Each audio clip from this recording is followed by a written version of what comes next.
Hello everyone. তো দেখো আবারও হাজির হলাম রান্না বান্না নিয়ে তোমাদের সামনে।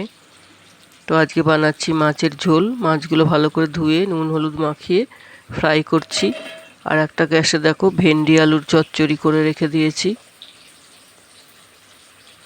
মাছগুলো খুব সুন্দর করে লাল লাল করে ফ্রাই করে নিচ্ছি।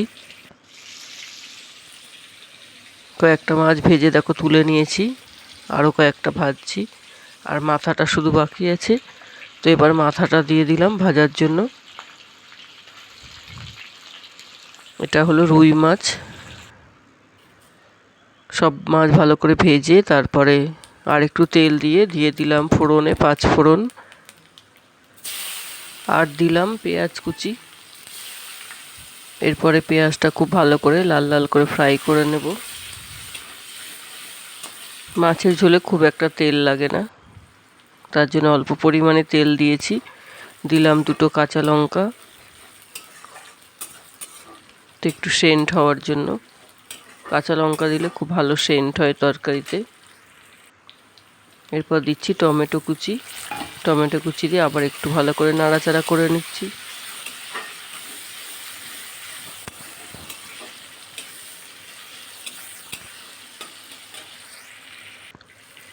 এরপর দিয়ে দিচ্ছি স্বাদ মতো নুন।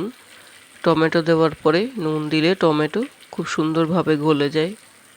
আর দিচ্ছি অল্প পরিমাণে চিনি, সামান্য পরিমাণে দিলাম চিনি। আর সব রকম মশলা দেখো জলে গুলে নিয়েছি। এর মধ্যে আছে আদা রসুন, জিরে ধনের গুঁড়ো, লাল লঙ্কার গুঁড়ো আর কাশ্মীরি লঙ্কার গুঁড়ো। খুব সুন্দর করে এরপরে মশলাটা কষে নেব, যেন মশলার কাঁচা গন্ধটা না থাকে। খুব ভালো করে কষিয়ে নিয়ে তারপরে জল দিয়েছি। এরপরে একে একে সব মাছগুলো দিয়ে দিলাম।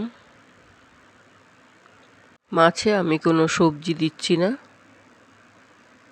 শুধু মাছের ঝাল বানাচ্ছি। এরপরে ঝোলটা ফুটে উঠেছে।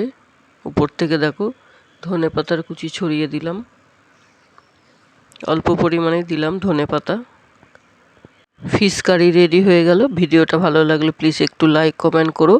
Thanks for watching. Tata, bye bye.